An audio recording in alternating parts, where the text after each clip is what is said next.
하나님께서 오늘 우리에게 주신 말씀은 데살로니가 전서 4장 9절에서 18절까지 말씀입니다.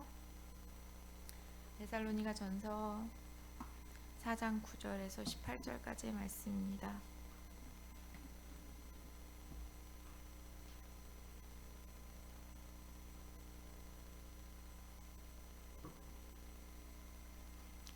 장 9절에서 18절까지의 말씀 저랑 한 절씩 봉독하시면서 하나님께서 이 시간 말씀하여 주시는 은혜를 구하며 함께 봉독하겠습니다.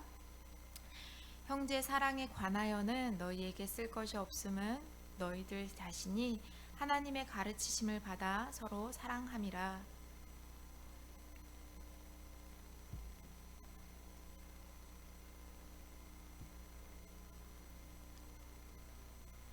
또 너희에게 명한 것 같이 조용히 자기 일을 하고 너희 손으로 일하기를 힘쓰라.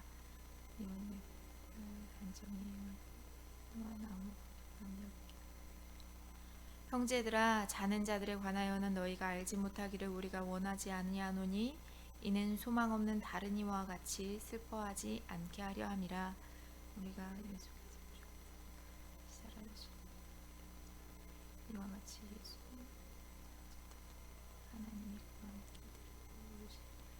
우리가 주의 말씀으로 너희에게 이것을 말하노니 주께서 강림하실 때까지 우리 살아남은 있는 자도 자는 자보다 결코 앞서지 못하리라. 주께서 후련과 하나님의 나팔 소리로 하나님으로부터 강림하시리니 그리스도에 의해서 죽은 자들 그 후에 우리 살아남은 자들도 그들과 함께 구름 속으로 끌려 올려 공중에서 주를 영접하게 하시리니 그리하여 우리가 항상 주와 함께 있으리라. 아멘. 아멘. 어제 본문 큐티 말씀이었던 4장 1절에서 8절 말씀을 통해서 하나님이 우리의 부르심, 하나님의 부르심의 목적이 우리를 거룩하게 하기 위함이다 라는 말씀을 보았습니다.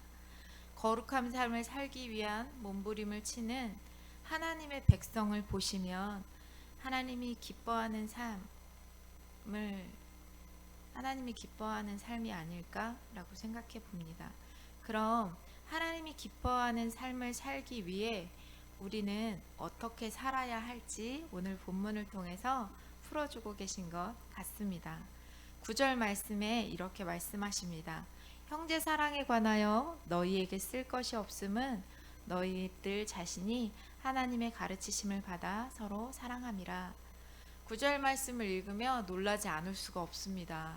왜냐하면 큐티 책에도 뒤에 본문 해설에 나와 있는지 모르겠지만 그 바울이 데살로니가 교회에 머물렀던 시간은 역사적으로 추정해 보니까 한 3주 정도의 시간이었다고 합니다.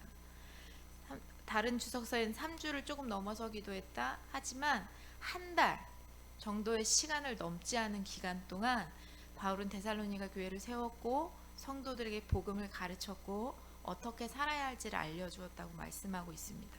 사도행전 17장 본문을 배경으로 본다면 바울은 계속 가르치고 싶었지만 유대교인의 핍박으로 인해 더 이상 그곳 가운데 바울이 머물지 못하고 바울은 떠나가야 했고 다 가르치지 못한 이 데살로니가 교회를 향한 이 긍휼로 이들이 환난과 핍박을 당하고 있다라는 소식을 듣고 바울이 직접 가지는 못하고 핍박당하고 이렇게 쫓기고 있던 중이었기 때문에 디모데를 보내서 이 데살로니가 교회를 위로하고 싶었습니다. 그런데 3주 한 달이 안 되는 시간 동안에 복음을 듣고 데살로니가 교인들은 어떻게 행하고 있냐면 형제 사랑에 관하여는 너에게 쓸 것이 없어. 왜냐하면 너희가 이미 서로 사랑하고 있거든 이라고 말씀하고 있습니다. 어떻게 그 짧은 시간 동안 하나님의 말씀을 배웠음에도 그들은 이렇게 형제 사랑하기를 미리 이미 행하며 삶으로 보여주고 있었을까요? 여기서 말하는 형제는 특별히 그리스도 안에서 한몸된 공동체를 이야기합니다. 작게는 옆에 앉아있는 권사님, 옆에 앉아있는 집사님을 사랑하는 것, 그리고 더 넓게는 예수 그리스도를 주님으로 구주로 영접한 모든 형제 자매를 사랑하고 섬기는 것을 형제 사랑이라고 합니다. 그러면 질문해 보고 싶습니다. 여러분 옆에 계신 집사님을, 권사님을, 예수님을 구주로 고백하는 공동체 식구들을 사랑하고 계십니까? 3주 정도 하나님의 복음을 배운 데살로니가 교회는 이미 삶으로 살아내고 있다고 이야기하고 있습니다. 그럼 적어도 3주보다 더 하나님의 말씀을 배웠고 더 많은 시간들 하나님의 말씀 앞에 복음 앞에 머물렀던 저는 어떻지? 라고 생각해 봤을 때 정말 잘 형제를 사랑하고 있나? 저는 생각해 봤을 때 실상 사랑하는 것보다 사랑받는 것을 더 많이 하고 있지 않나? 그걸 더 편하게 생각하고 있지 않나? 라고 생각해 보게 되었습니다. 여러분은 어떠십니까? 하나님 안에서 형제된 공동체 식구들을 사랑하고 계십니까? 이들은 그러면 어떻게 사랑할 수 있었을까요? 어떻게 삶으로 형제자매를 사랑하는 것들을 실천할 수 있었을까요? 이들의 기반은 무엇이었을까요? 9절 후반부에 보면 이들은 뭐라고 얘기하고 있냐면 하나님의 가르치심을 받아 라고 이야기하고 있습니다. 데살로니가 교회가 형제를 사랑하는 근거는 뭐였냐면 말씀이었습니다. 복음이었습니다. 바울은 데살로니가 교회를 이렇게 칭찬합니다. 데살로니가전서 2장 13절에 보면 하나님의 말씀을 받을 때에 사람의 말로 받지 아니하고 하나님의 말씀으로 받음이니, 이들의 기반은 어디에 있었냐면 하나님의 말씀 앞에 있었습니다. 우리로 가져오면 이 비유를 어떻게 비유할 수 있을까요? 저는 딱 떠오르는 게 1학년 학생이 처음 가방을 메고 학교에 딱 등교한 첫날 선생님이 딱 교탁 앞에 서서 나를 일으켜 세우신 거예요. 그리고 그 아이에게 말씀하시는 거예요. 이렇게 하겠니? 하면 그 처음 듣는, 학교를 처음 가서 선생님의 말씀을 듣는 아이가 선생님의 말씀을 흘려들었을까요? 아니었을 것 같아요. 긴장됨과 한마디도 놓치지 않겠다는 마음으로 그 말씀을 듣지 않았을까요? 대통령이 당선되고 첫 임무를 보는 날 대통령 앞에 서 있는 비서실장의 모습으로 말씀을 듣지 않았을까 생각해 보았습니다. 데살로니가 교회 성도들은 하나님의 말씀을 들을 때 흘려듣지 않았던 것 같습니다. 하나님의 말씀을 들을 때 자신들의 상식 수준으로 듣지 않았던 것 같습니다. 하나님의 말씀을 들을 때 데살로니가 교인들은 자신의 경험의 한계 속에서 하나님의 말씀을 자르고 재단하지 않고 그 말씀 그대로를 듣는 사람들이었던 것 같습니다. 하나님의 말씀을 들을 때 내 앞에 하나님을 모시고 자신이 할 수 있는 한 하나도 놓치지 않는 모습으로 들었던 것 같습니다. 그랬기에 3주 동안 배웠던 말씀이고 복음이었지만 형제를 사랑할 수 있는 원동력이 이들 안에 있었던 것 같습니다. 말씀에 기반을 한 이들의 형제자매의 사랑은 자신의 모습을 드러내지 않는 하나님의 복음을 기반한 행동이었을 것입니다. 그럼 이들은 어떻게 형제를 사랑했을까요?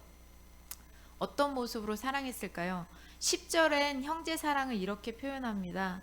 더욱 그렇게 행하고, 11절 말씀에 보면 조용히 자기 일을 하고, 세 번째는 너희 손으로 일하기를 힘쓰라 말씀하십니다. 10절에 더욱 그렇게 행하고 라는 말씀은 어제 목사님이 풀어주신 1절 말씀에 더욱 많이 힘쓰라 라는 단어와 같은 원어를 사용하고 있습니다. 이 말씀을 어제 어떻게 풀어주셨냐면 삶의 모습을 통해서 삶의 모델로 보여줘서 너희의 삶을 보여줘라 라는 의미로 푸셨던 것으로 기억하고 있습니다. 삶을 통해, 삶의 모습을 통해 보여주는 주의 일에 힘써 보여주어야 하는 모습은 무엇이냐면 11절의 첫 번째는 조용히 자기 일을 하며 라고 말씀하십니다.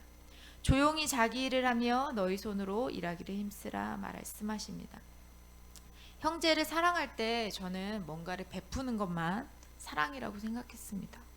무언가 섬겨주어야 사랑이라고 생각했는데 오늘 본문 말씀에 보면 조용히 자기 일을 하는 것이 하나님이 형제 사랑하는 것이라고 말씀하십니다. 너희 손으로 일하는 것이 형제 사랑이라고 말씀하십니다.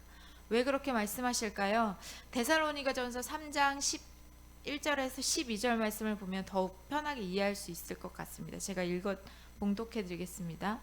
우리가 들은즉 너희 가운데 게으르게 행하며 도무지 일하지 아니하고 이를 만들기만 하는 자들이 있다 하니 이런 자들에게 우리가 명하고 주 예수 그리스도의 안에서 권하노니 조용히 일하고 자기 양식을 먹으라 하니라. 무슨 말씀이십니까? 게을리 행해서 그 사람들을 도와주는 사람이 있었어야 하는 거예요.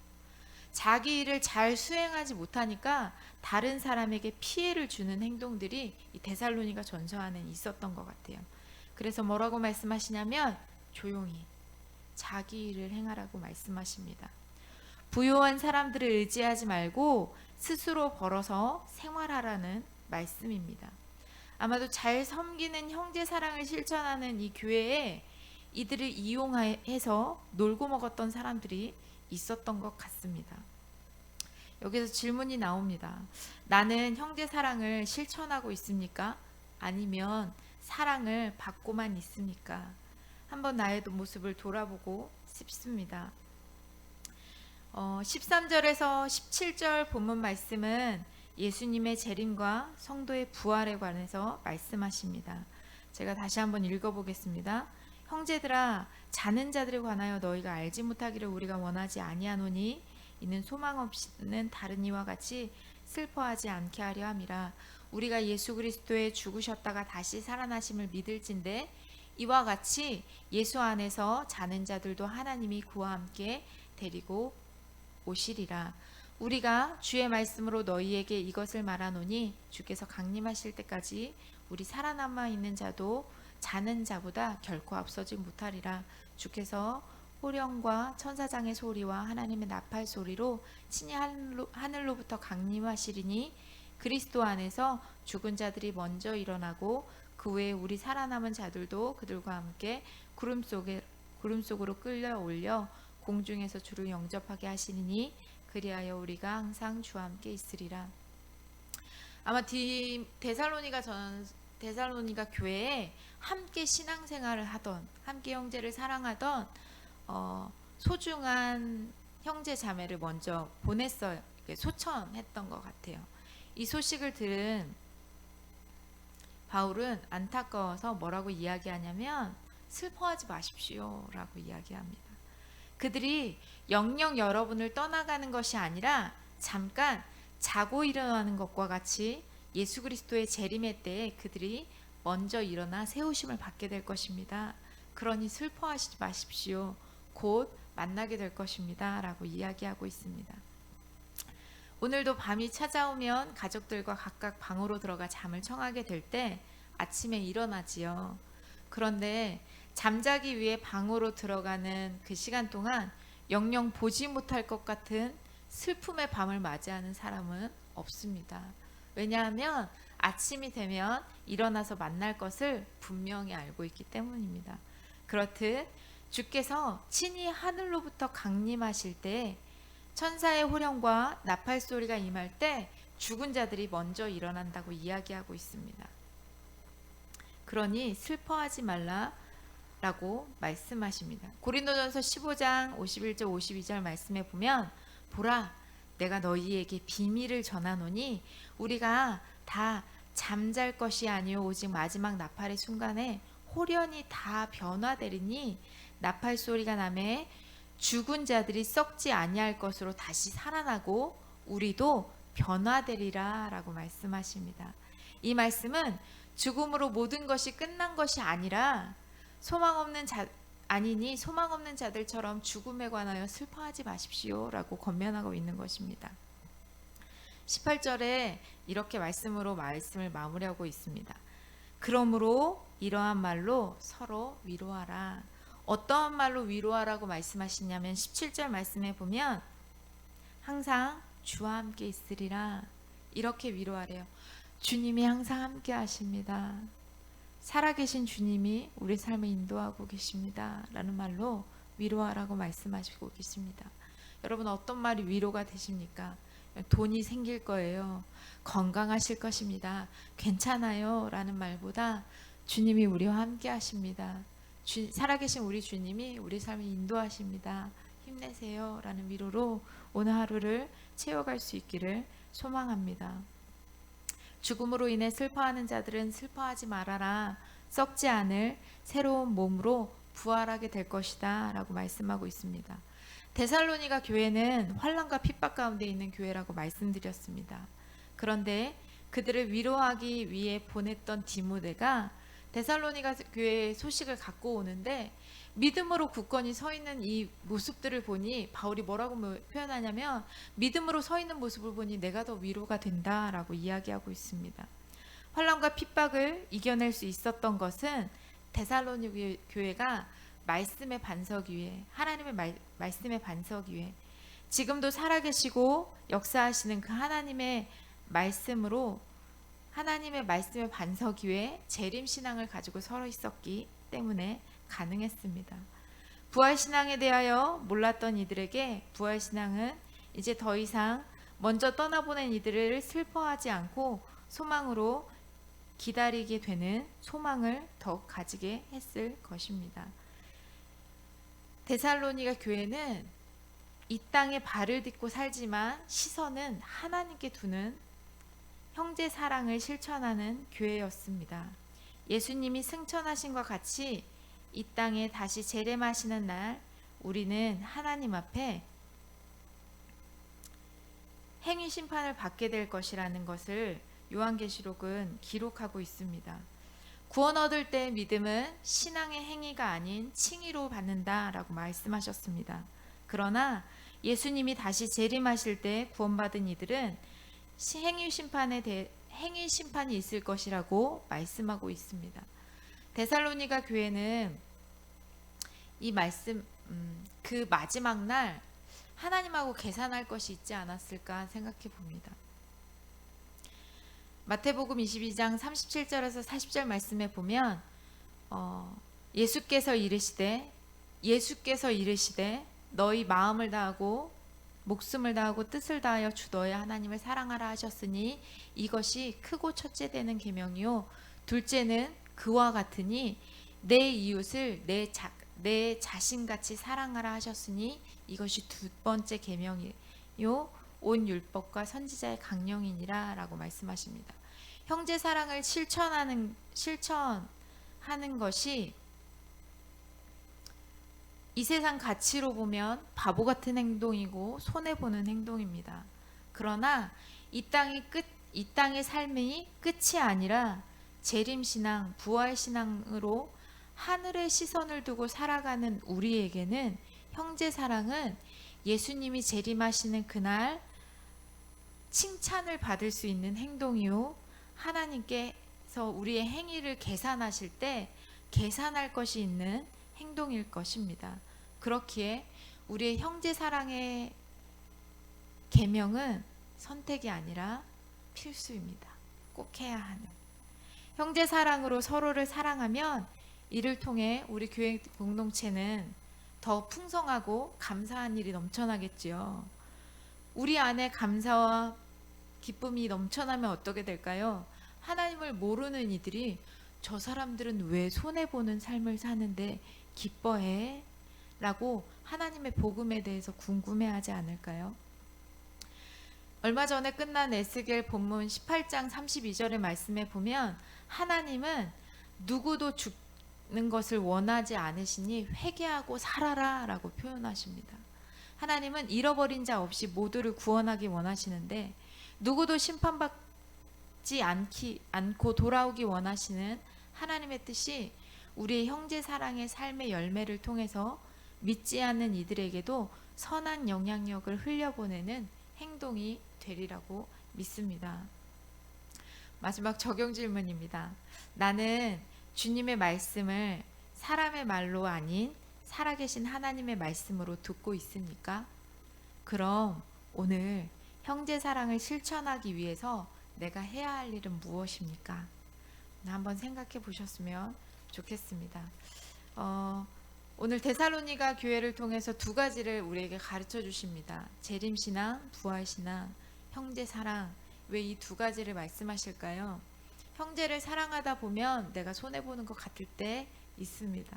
지칠 때도 있습니다. 그런데 이게 끝이 아니라 예수님께서 부활하셔서 우리 행위를 달아보실 때 잘했다 충성된 종아 라고 칭찬해 주실 만한 하나님이 계셔 라고 하는 사실을 기억하신다면 이 형제 사랑을 지치지 않고 피곤해하지 않고 하나님께서 부르신 그 부르심의 자리에서 잘 행하고 따라갈 수 있으리라고 믿습니다.